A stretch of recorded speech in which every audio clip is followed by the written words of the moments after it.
Hey everybody, this is Lee Strauss with Element 115 and Spaced Out Radio, and next to me, whatever way I've got to point, is Jackie Orman.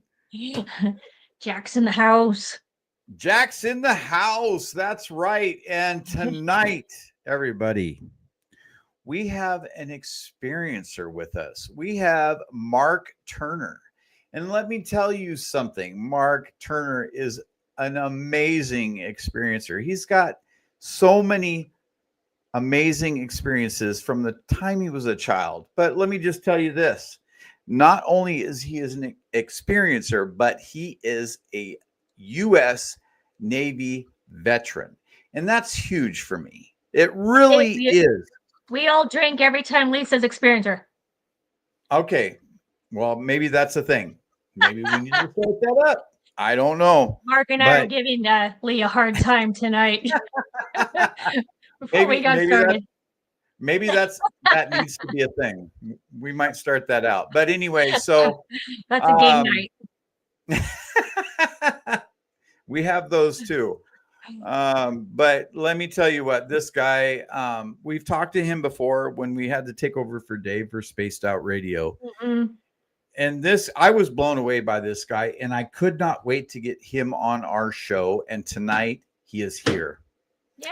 And he just blows it out of the water with his knowledge. He is such an eloquent speaker. Oh my gosh.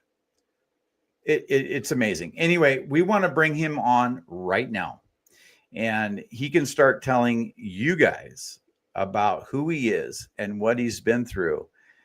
And I'll tell you what, it's amazing to hear another person speak the truth from what I know and from what I've experienced. And it's amazing. I can't tell you how deep it feels for me. So let's bring him on right now.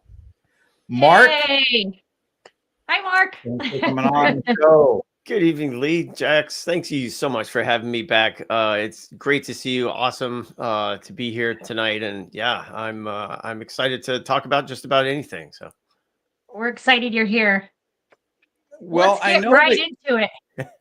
Yeah, I know that you were speaking to me about some new things that you wanted to bring forward in your experiences and what you wanted to talk about. So I'm actually going to ask you to give us a little bit of history, just a small little bit about what your history is with abduction. And then we'll get into everything that is new. Okay, well, like a lot of kids growing up in the 70s, I was into following the space program because we actually were sending people to the moon at one point in time, which is, the past was really awesome back then, wasn't it? Or should I say the future was really awesome? We had supersonic jets and we were sending people to the moon. Don't do that anymore. So anyway, I was watching Star Trek and that as a kid and into, the science. And I was always curious about what was going on out there in the universe. If, these UFOs were real that you'd read about in the paper or somebody would mention on TV. Right. Can't really say that I ever specifically noticed anything as a kid, but I do recall, being afraid of the dark when I was a kid. And probably about the time, let's see, there was one instance, I guess, when I was about 7 years old. I might have mentioned this before, but I was awake in the middle of the night, and we were living in Alabama at the time. I was about 7 years old, and I recall being completely awake and conscious and gliding down the staircase without touching the stairs, just completely floating down the stairs, going back up again. And there were three individuals standing at the top of the stairs that were just watching me do this. And it was as real as anything. Now, in hindsight, having done a little bit of work with lucid dreams makes me think, okay, was that something going on?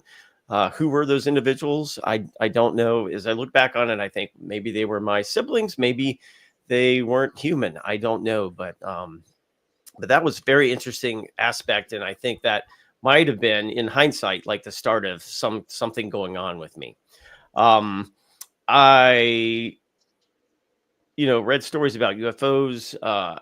When I moved here to Raleigh, I live in Raleigh, North Carolina. And there were some times where I'd see some lights in the sky that would just make me kind of wonder a little bit. But things got really intense the September of 2013. My wife and I were in downtown Raleigh. There was the International Bluegrass Festival going on, and Right. we were sitting at the top of an amphitheater, downtown Raleigh's amphitheater, Red Hat Amphitheater, and watching this musical act on stage. There were probably 4,000 people around us, and my wife points up at the sky just to the right of the stage and says, "Look at those."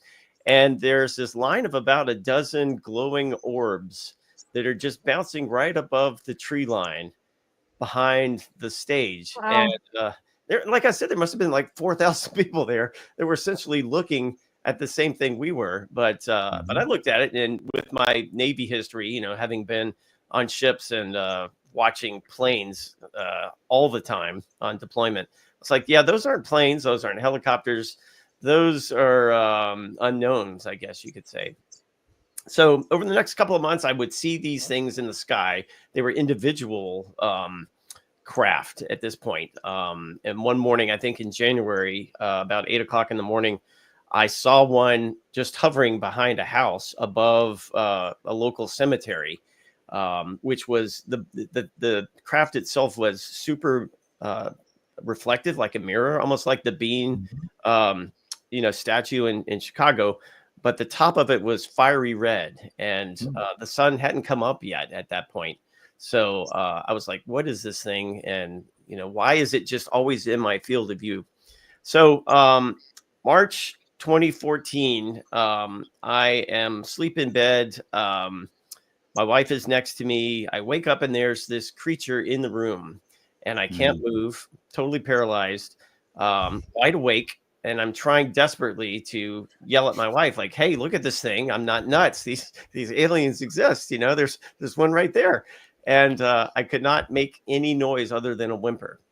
And she was sleeping unusually heavily that night. Could not wake her up for anything, right?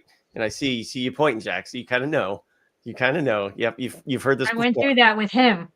Yep, exactly. So so it takes me somewhere that night. I get visions, and it's all scrambled in my head when I came back, but they did some kind of operation on me. I was sitting in a chair, much like a dentist chair. There were 3 faces above me. They were doing things, and I was kind of going along with it. At that point, I wasn't terrified like I was when I first saw this thing, which I think was a small gray, if anybody's paying attention. But the faces in front of me weren't exactly the same. There might have been 2 small grays on either side, but there was something in the middle, maybe a tall gray. But they're working on me, and I swear they were doing something to my spine through my chest. And I don't understand how that works, but that's the impression I got. And they touched something at my lower spine that had caused me searing pain. And whatever they were doing, that pain just zapped me right out of that reverie I was in. The trance, or the, I don't know, amnesia. What would you call it? No, and anesthesia, right? It was like it just woke me right up, and I was mad. And I told them telepathically, I said, "You're hurting me. Please stop." And to their credit, whatever they were doing, they stopped. And they looked at me, and then I laid into them. I remember just being so mad at them, like, you're supposed to be the masters of the universe. How did you not know that was going to hurt? My dog is got more empathy than you do. And I remember just like really going into them. So I don't know what they did to me after that. They might have put me back under, but I came back to my bedroom and fell right asleep. And later, when I woke up the next morning, I was thinking, that's really weird that I'd have such a traumatic experience, either the worst nightmare I ever had, or really taken, by aliens or whatever. And then I just fell back asleep like nothing happened. I just thought that was so weird. Why wouldn't I be like awake with all the lights on in the house and a pot of coffee brewing and, a shotgun across my lap or something, But it was just a very odd way to respond to it. So having talked to other experiencers, that's not uncommon. It really isn't. Some of my friends who had been through the same thing are like, yep, that totally describes what the response you would get. So after that point, I could not deny that something was going on. And then you look back at other times in your life and you're thinking, okay, there was that one time where, I woke up in a fog and not really sure where I was, or I had these dreams about this person being in the bushes outside of my house that I would go meet at night. All these little things that you just kind of wrote off as being, daydreaming or just imagination. Then you come back and look at it and go, well, there's probably a good reason for me thinking about that, because, in hindsight, it all kind of makes sense now. So that's been going on. And, even since it's been 11 years since I woke up with a small gray in my bedroom, things still are happening for me. And that's why it's kind of a lifelong thing. Yeah, you're talking my language right now. I mean, you're talking about the spine and all of the things that happened, and then thinking back about through your childhood and recognizing other things that might have been out of place. And I'm telling you what, it's very eerily the same. And it's that's why I think we're having you back on tonight, is because the stuff that you talked about on Spaced Out Radio is the stuff you're talking about now. And it's blowing me away, because it's my story, plain and simple. Yep. There's a lot of people have experiences. There are a lot of things that happen in common, but there's a lot of unique parts of it too. And I always like to say that everybody has a particular part of the puzzle that they're carrying. And if you get together and you start talking about it, then it kind of makes more sense. And that's really the whole reason why I decided to talk about this stuff. Because as I mentioned, as I mentioned before, I was part of a TV series called Encounters that Bill Howard filmed, and he recorded about an hour and a half of an interview with me. And I said in that, and I'll say it here again, I'm the kind of person who likes to point out the elephant in the room. And I'm not one to just pretend things didn't happen if they happen. So I've always sort of tried to be honest and upfront any chance I get. I don't want to pretend that things aren't as they are. I try to give people my unvarnished opinion on things whenever I can. So I'm always happy to talk about this. And it's funny, the more often I discuss my experiences, the more people I know might come to me privately and say, Mark, that sounds very similar to something that happened to me. And the more you do that, it's like it snowballs. Everybody comes out of the woodwork almost. And to me, that leads me to believe that this might be like way more common than people realize.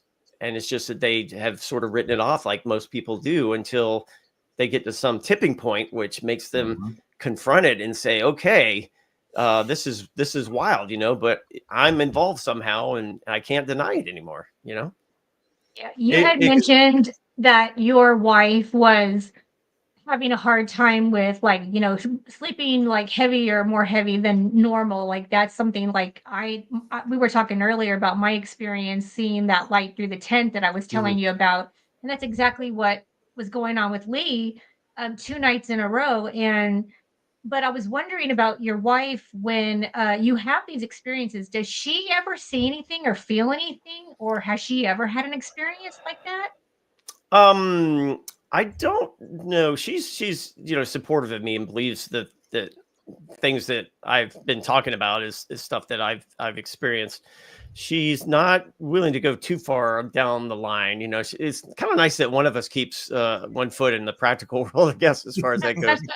So she lets me have my hobby and doesn't really mention a whole lot of stuff that's happening to her. I guess I'm more the intuitive one in our relationship, but she has seen things that neither one of us can explain. Like there was one night where the lights in our house were acting really funny. Power was cutting off and nobody was touching the switch. And she saw that, she was in the room when it happened and called me over. And I was like, okay, yeah, that's not an electrical problem. That's something else. And personally, when she was saying that, I was personally feeling that energy. There was definitely something around. that I couldn't deny. And that's interesting that you would say that, because when we talk about spirits and different things in our home, because we have always had things going on here, our lights will flicker. Yes. When we talk about them. Now, when we don't, nothing. Yeah. But when we actually sit and have like a conversation about them or talk about them in any way, they constantly flicker. I don't know if I mentioned this. I'm a remote viewer, and I know we talked a little bit about remote viewing before. Did I mention the, well, I guess I can do it here. It's a different show. I can go ahead and talk about this again. I went to a week-long remote viewing training with my friend Angela Thompson-Smith, and that was held at a beach house in Rehoboth Beach, Delaware. So it's 4 of us, 2 fellow students and myself and Angela. We're sitting around the living room that night, talking about my favorite subject, like aliens and everything. So Angela has written a whole book on her. She uses the word abduction. I've talked to you, and I wouldn't necessarily call it. I'd call myself an experiencer, maybe not an abductee. But anyway, she wrote a whole book on this, and we're talking about aliens. And she's telling me all these wild stories because she's found out stuff well beyond her own experience. You know, people have told her about things. We're sitting there. I'm on the couch across from Angela, and all of a sudden I'm realizing that things aren't quite right. Okay. I can hear everybody talking. Angela's 3 feet away from me on the other end of the couch. And yet all of a sudden it seems like the couch is 20 feet long. And she's like 12 or 15 feet away from me. Oh, wow. And I get this weird tunnel feeling in my head. I'd had like maybe half a glass of wine or something. I mean, I was essentially sober, right? Okay, let's get that out of the way for now. But we're talking about aliens, and then all of a sudden the whole room changes in a weird way. And I start to panic, right? I'm like, what the heck is going on? I leap up out of the couch because I'm afraid at any moment now I might like, I don't know, pass out necessarily or go into a trance or something. But it was almost as if somebody was looking through my eyes. Oh, Which was like I sort of stepped back a little bit in my mind, and I was taking everything in a super wide position. It was really odd. And I leapt up and I said, something weird is going on with me. And everybody was a little bit startled. Like, what are you talking about, Mark? And I was like, well, the room just suddenly changed shape on me. And, you know, I'm stone cold sober here, essentially. And the other student on the other side of the room raised her hand and said, yeah, that actually was happening with me too. Oh, wow. And we were talking about aliens. And so that was, like I said, I might have mentioned this before. That was a week where I was feeling that kind of energy around me the whole week.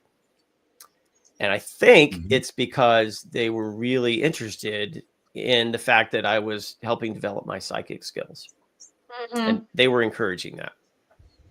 It's always a huge help too when you're surrounded by people who are, you know, like the same, you know, interest, and you're talking about it and you're very connected in that way. We constantly share the same energy. And when our energy is shared like that, it's like crazy what can happen. It was very interesting. And so there was another point in the week, which I might have mentioned, where I might have done some psychokinesis, where glass had fallen on the floor. Did I talk about this before? I don't think so. Okay. So Thursday was Thursday morning, the end of the week. And we'd done a lot of work doing remote viewing targets, which was a lot of fun. I was in the kitchen trying to make myself some breakfast. I was standing at the kitchen counter, and I turned to talk to my friend behind me. And being the klutz that I am, I had to have my cup of coffee. I knocked a glass off the counter onto the tile floor behind me. And I felt it fall, right? And I turned around and I looked and I stopped and I said, wait a second. I didn't hear that hit the floor, but there it is. It's sitting on the floor, perfectly intact, like somebody had placed it there. Oh, wow. And I just knocked it off with my hand absentmindedly. And so I asked my friends, like, did you see that happen? And she said no. She was reading the paper at the time, but she didn't hear it. She didn't hear it fall. And it was a tile floor 3 feet below the edge of the counter. And somehow it landed perfectly fine, like somebody had placed it there. And it was just the two of us in the room. And I'm looking at that going, that is really, really, really interesting. I don't know. I don't know what just happened there. but something defied gravity apparently. Yeah. So later that day, we get in my car and we go on a little field trip because we were going to sort of reward ourselves for all our hard work. So we went to the local state park and we're driving around. Everybody's in my car.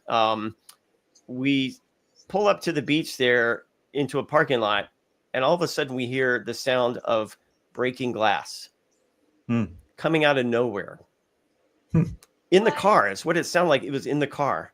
So I leap out of the car going, did I just like have my sunroof cracked? Did I run over a bottle? Looking all around the car to figure out if there was any source for that sound of broken glass, and couldn't find anything.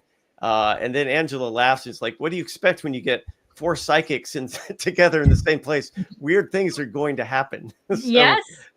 I don't know where that sound came from. It was weird that glass hit the floor and didn't make a sound. And then hours later we hear it. I don't know how to explain that. Yeah, that's strange. It was a very interesting week. Do you have any recollection of manipulating shapes on board? Yes. I had what I called a series of alien dreams back in 2006. And you might have heard me tell the story before, but I was in a room with somebody next to me, and there was something at the other end of the room. It might have been a circular room if I think back on it, probably whitish. And I was being trained to make this thing move. They wanted to see me do that. And I probably wrote this down. I kept pretty good diaries about that stuff, but I turned to the person or being next to me and I said, do you mean that I can do this in real life? And they nodded. They're like, yes, you can. And I woke up and I was like, yeah, sure, I can. That was just a dream. I don't know. And I couldn't remember, how I did it or what was going on. But in the dream, at least, or wherever I was actually making that move with my mind. And so later I thought, well, did the broken glass thing, was that me like, trying my wings, so to speak, with doing that? I don't know. There was also rumors that there was a ghost in that house, and who's to say? I don't know how that glass got there, but it was not natural. I can tell you that. So yeah. Wow. But generally, go ahead. Sorry, generally, I wanted to say I think that things like that, where they're teaching me things, is a way of sort of letting humanity know, maybe very slowly, that we're doing things the hard way. And I think they want us to see that, like when you see a spacecraft or a UAP or a UFO or something skip across the sky, and don't go in a straight line, but skip and seem to bend time and space the way they do. I think that's meant for a demonstration for us to catch our attention, to show us that, reality isn't how we think it is, and to try to encourage us to how we've been told it is. Yes. And so I think that's what the lesson that we're supposed to be learning right now. I think that's what that is. Absolutely. Yeah. It's funny when I hear you talk and tell these stories, it's like I'm getting all this in me, because I feel that I've been through the same sort of you probably have. Yeah, exactly. And that's why I ask the questions that I do, is because it feels very similar to me. Yeah. So you have something new that you wanted to talk about tonight. Yes. This happened to me back in September, completely out of the blue. And to be honest with you, I don't know what bucket I need to put this in. So I'll just sort of preface things with that. My wife and I were on a anniversary vacation to Greece. And we are staying at a fancy hotel. We've been there like 3 days, I think. I had to get up early. Well, it's fairly early in the morning because we're going to go do some scuba diving. But sometime in the morning, maybe 5 a.m. or something, my eyes pop wide open, and I am just bawling my eyes out, just tears rolling down my face. And I've just had one of the most profound experiences of my whole life. For all I know, I somehow was visiting God. That's what it felt like. Just the most loving, caring, beautiful environment. that I could possibly imagine. And I was there, and whoever was hosting me was singing a song to me that just like went straight to my heart. And it felt really painful to cram myself back in my body and wake up the next morning without that, to leave that kind of beauty. It was almost like a near-death experience without the death. I mean, I was sleeping fine, and I have no idea what brought it on, completely out of the blue, but it was touching, and I still get choked up about it, talking about it even now. So Wow. it was, it's probably happened to me 3 or 4 times in my life. And, but this was one of the most touching and profound things. And the message that they gave me in the song was, if you only knew who you were. And that's what they sang to me. That was the message. And I woke up with that, and I told my wife, hey, I just visited God. And she's like, what? How do you explain that to anybody? Right. Yeah. It is beyond. I mean, it was so beautiful, you couldn't put it into words. So so I really didn't know what to do with that. And the funny thing is that this week, when I started to hear the new UFO whistleblower, Jake Barber, talk about the emotional experience he had, that rang true to me, because I was like, I know exactly what he's talking about. That's the same kind of feeling that I felt. I wasn't going and retrieving UFOs. I was just on vacation and sleeping in a bed. But that made me wonder after that. It's like, did my experience stem from like a ET experience somehow? Was I hanging out with aliens, and that was the message they gave me? I don't know.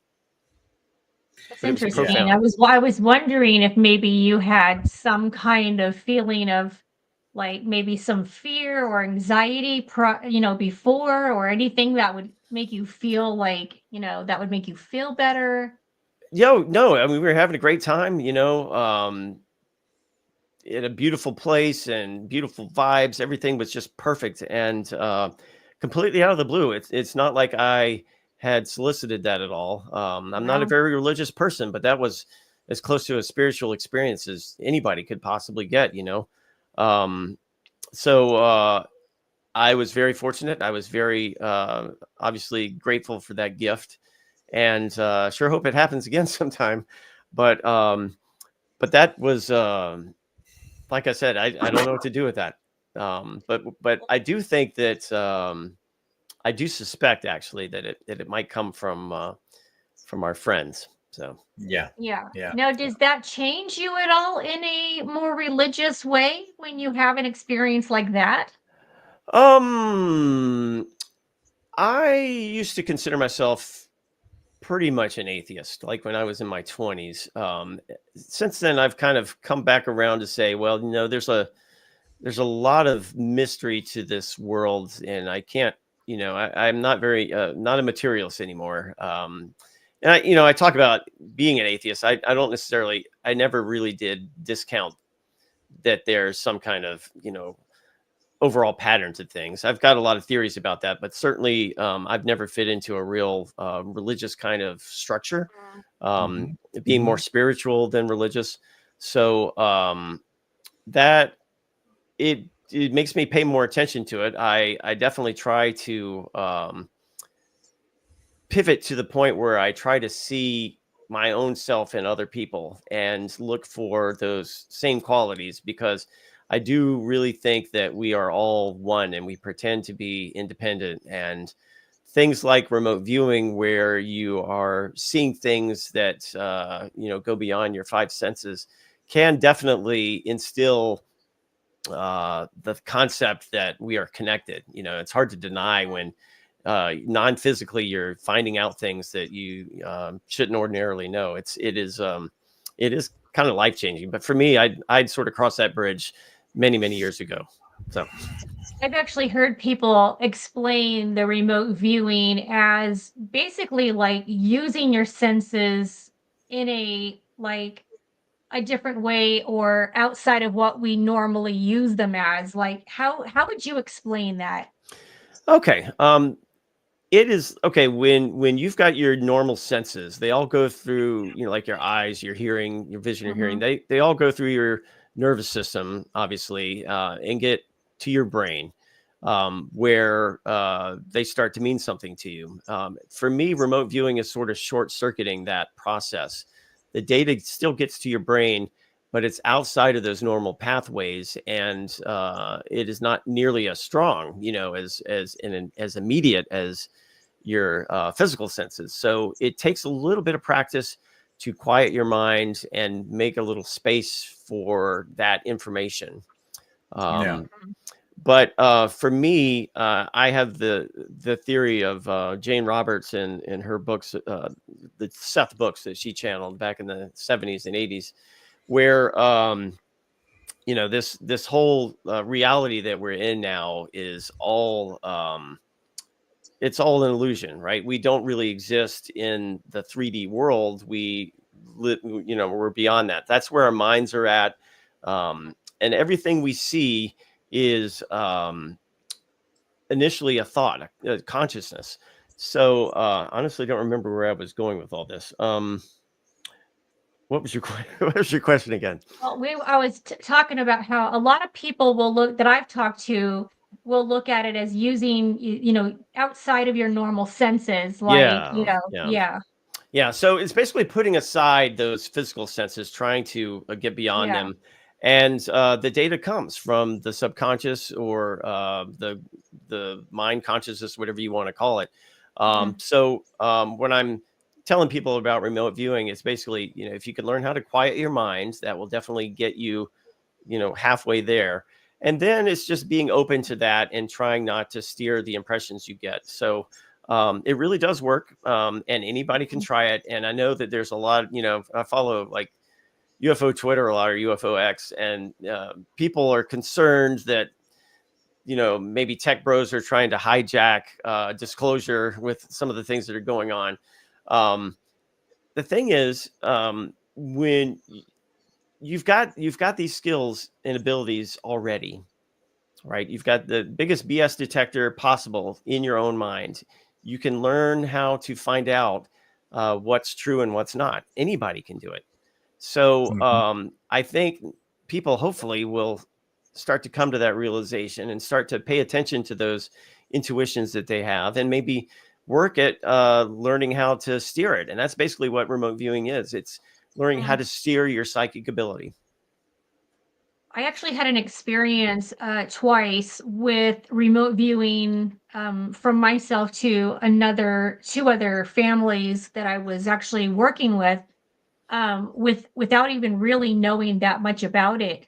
It was kind of a shock and surprise to me that Mhm. it even happened, and so it took me a little while to kind of figure out like how did I even do that? So, because I wasn't really like in a group or had friends that were doing this, and then this was several years back, and just the information of what I told them just like blew their mind, because I was telling them something that I was feeling and going through Mhm. that in the one circumstance, the mom had fallen the night before and passed out, but she had hit the side of her face on the Right. bathroom floor. And I woke up in the morning feeling like massive headache. The side of my face was killing me. And I was explaining to them what I was going through and what I was feeling. And then when they told me what she had gone through the night before, I just thought, like, okay, that's really strange. Because basically, exactly what I explained was what she went through. Yeah, it sounds like you tuned into that, and that Yeah. sounds like you got some abilities there. So Yeah. very nice. Yeah. Yeah, I've been doing things like that my whole life though, like since I was very, very young, but that was a new one for me. Like I had never really like done that before. So that's what I feel like is close to remote viewing that I would understand. Mhm. Do you think that that's something that I was going through, or is that something completely different to you? Well, I have a more strict definition for remote viewing, and that is it has to be intentional, number one. So, you know, you can get insights from your psychic ability, which is like, this is, that's the raw material, consider it.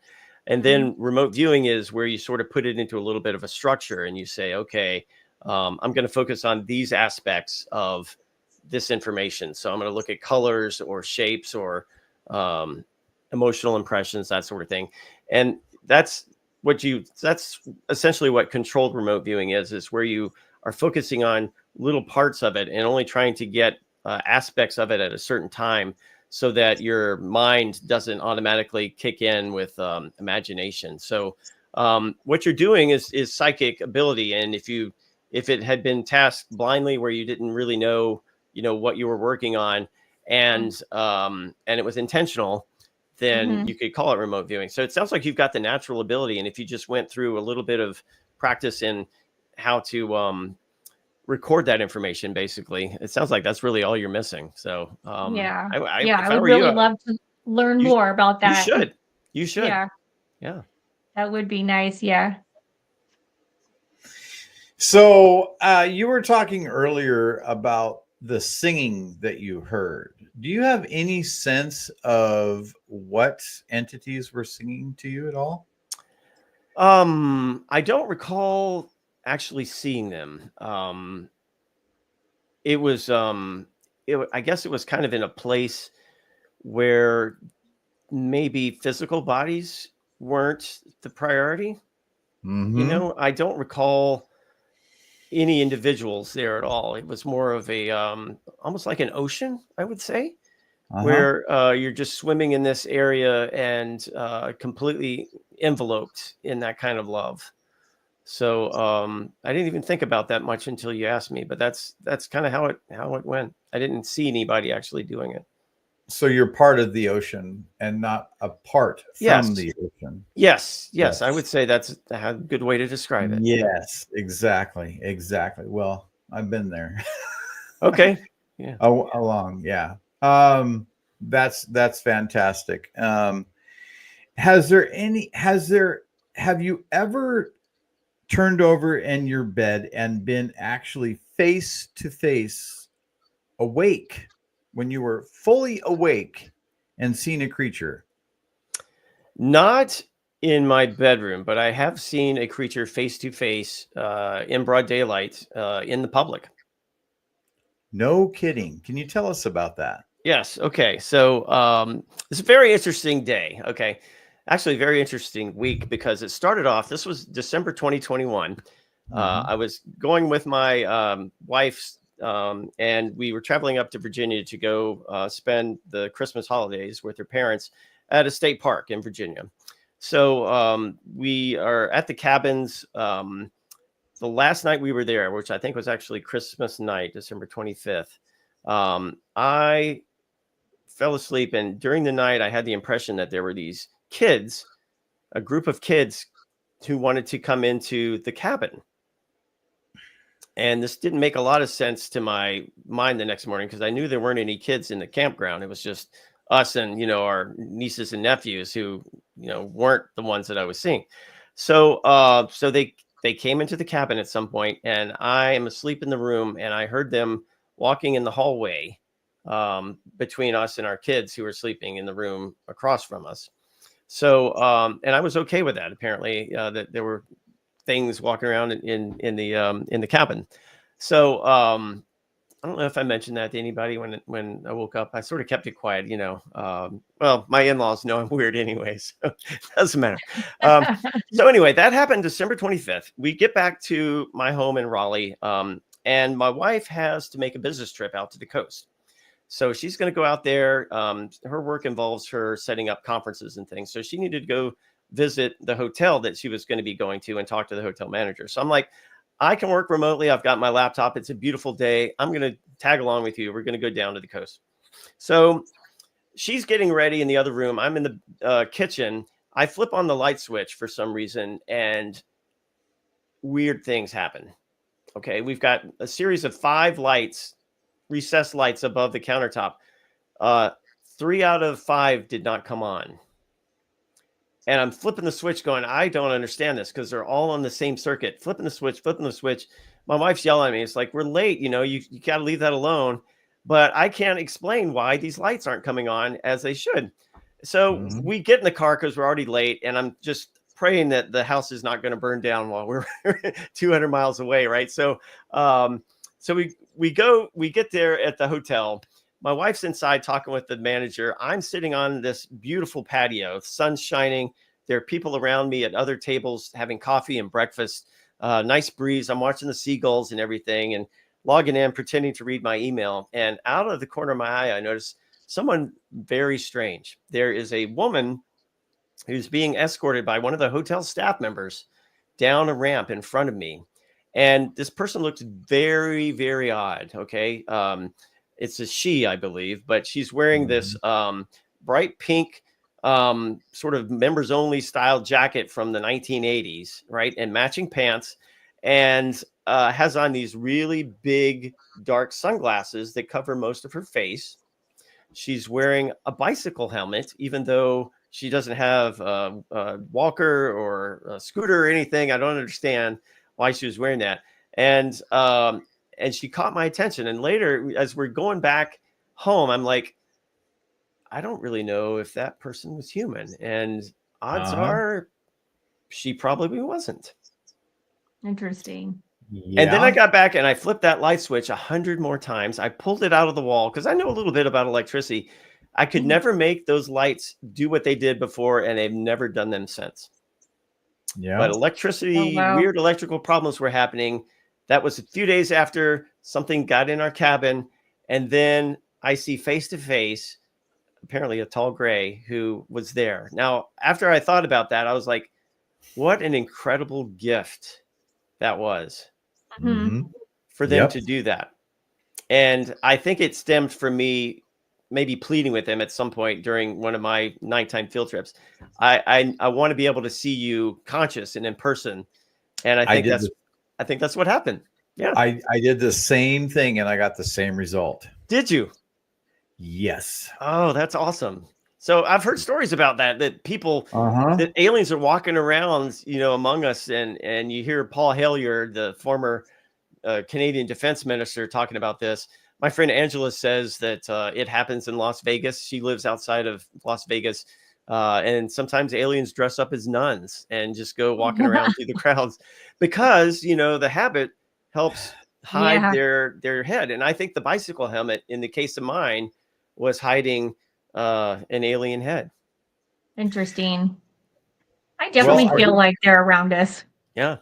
Yeah, there's something going on. I mean, somebody's going to take your attention, right? And you're in a store in a crowded place and whatever, and somebody somewhere is going to take your attention, and you're going to look at them, and they're going to look at you, and you're going to hear it. Just know. Yep. Definitely. So I've been told if you want to go visit or meet aliens, you go to the Four Corners area of the West, right? The corner of Arizona and Nevada and New Mexico.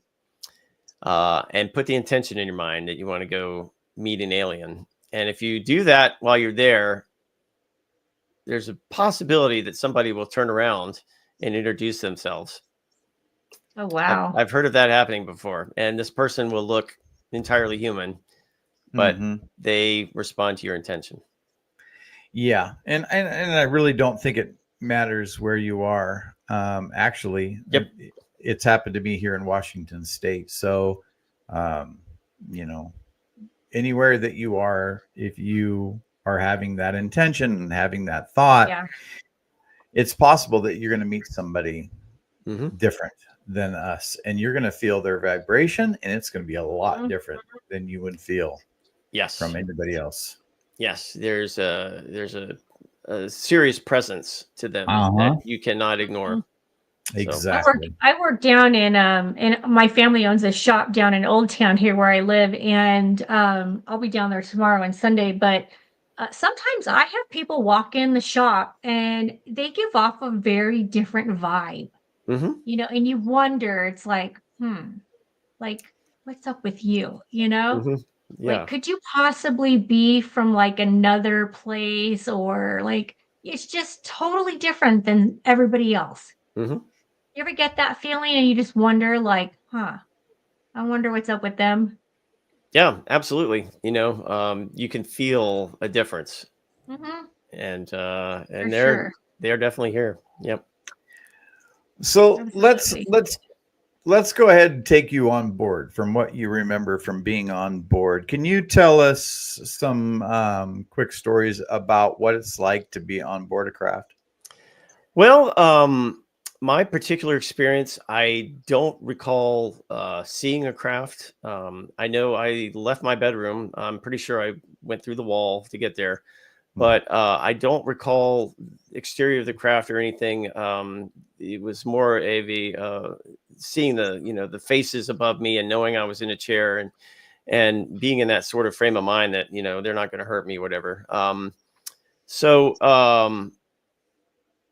That's the part I remember. I remember them doing some things to me, poking me with little fiber optic, almost pencils, very whitish, kind of rainbowish looking rods about the size of a pencil, um, and then putting me back, and then going through the wall as they left, backing away through my wall.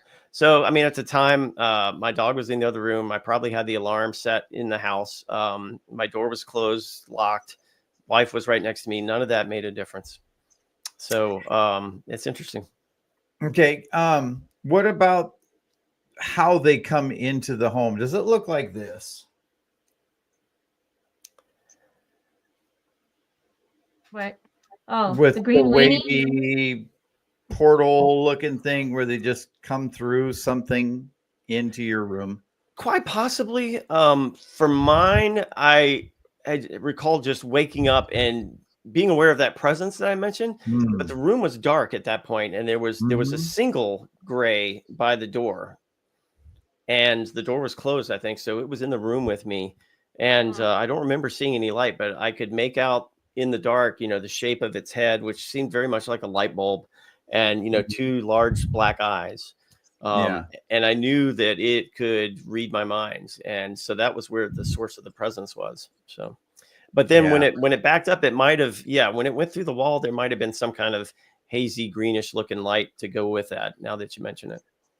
Yeah, it's this Interesting. for me it was this rippling amorphous blob that they came through into my bedroom, Mhm. and what I have on the back wall is pretty much what I saw Kind in of Okay. my like a bed. portal, Yeah, but it was just like amorphous like a blob water portal. rippling rippling like water is Yeah. basically. And so that's what I was wondering. And then obviously the thing that I'm also wondering, major thing, is do you remember any smells?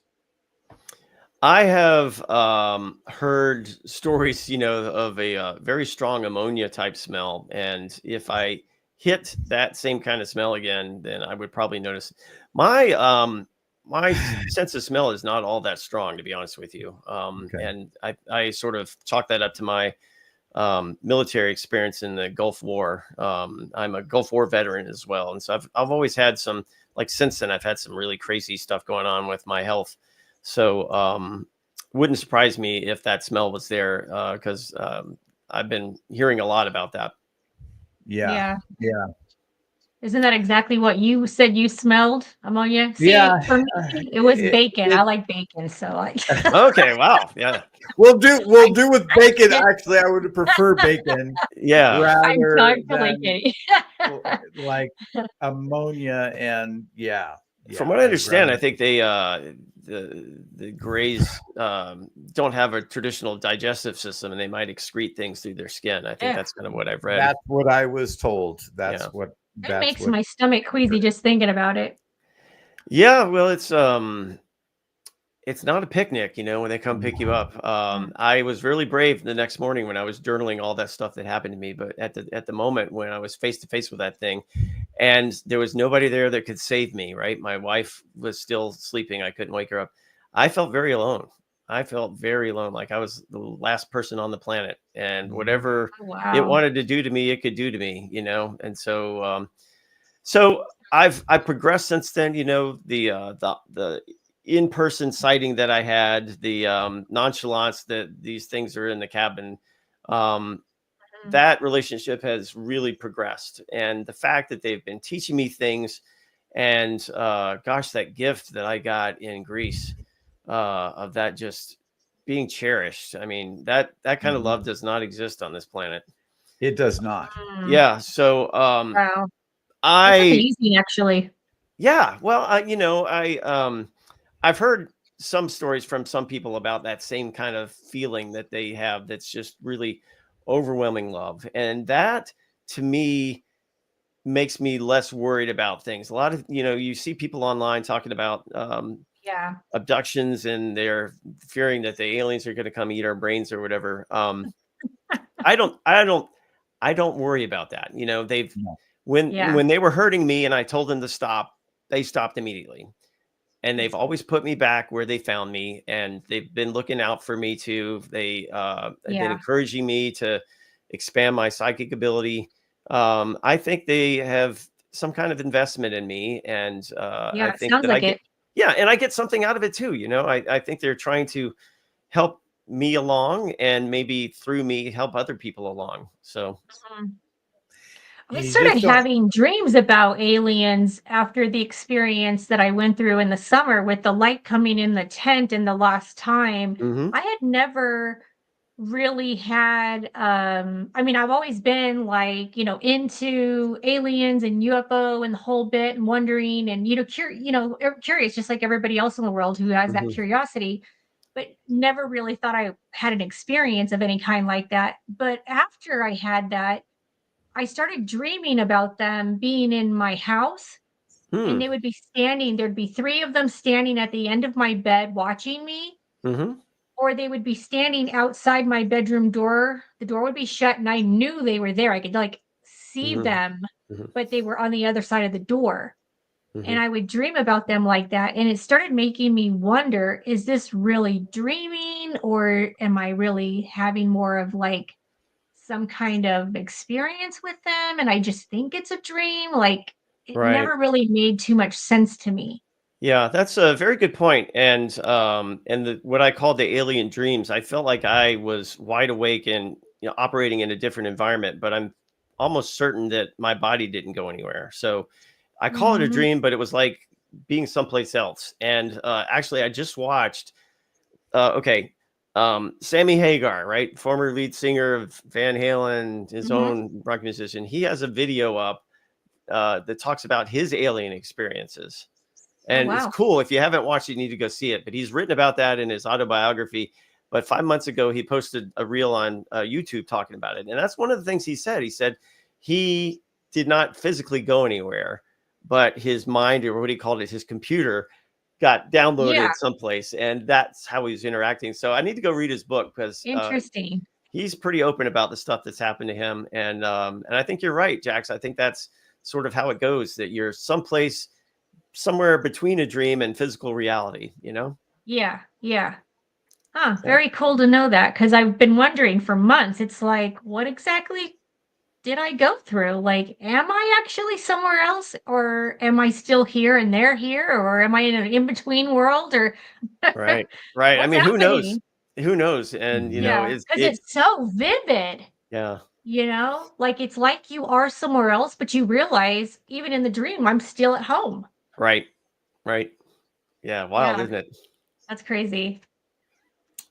Well, we got 5 minutes left of the show. Um, where can people find you, Mark? I'm on Blue Sky now. I used to be on Twitter, but the handle you see here is I don't know if that's necessarily, that might be my old Twitter one, but if you can find me on Blue Sky, I'm at etc.markturner.net there. So it's a little bit backwards, and maybe this is left over from last time. But that's where you can find me. And I like to weigh in on things, as you know, but I want to stress that I can really only speak about my experiences. Mhm. And Yeah. the rabbit hole for this thing is deeper than me. It's deeper than anybody. So I might be further down the hole than some of you out there watching, but it doesn't mean I know everything. And I'm constantly revising the stuff I learned because of other people I meet and things I hear. And so you just have to have a really open mind about it all, and the curiosity to just keep pushing, you know. Absolutely. I love that. We say that here on our show all the time, and it's all about the experience, you know? Yeah. And they're all different. So that's one thing I've noticed about the experiences is you can have the experience, but days later, months later, years later, things will clue in later on down the line. well, and we're you'll always be able to learning. say, yep, that has something to do with that previous experience that I had. Yep. So it's not just, it just doesn't happen once. It's continuous. Once it's happened, you continue to learn about that experience. Right. Yep. Constantly playing it back in your mind, getting new information from it. It affects you years and years later. So. Exactly. Yep. I say that all the time. We're always learning, and don't ever think you know it all. You're some expert in something. Something new is going to come, and you're going to be like, "Whoa, I didn't know that," or I haven't experienced that yet. So just be open-minded. Are you planning on writing a book at all about your? I am. Yes, I am. I definitely am. Started on it. Don't know how long it'll take me to finish. But I am committed to putting this down in words. So that's fantastic, man. I can't wait to read it all. Yeah. Thank you. Yeah, definitely.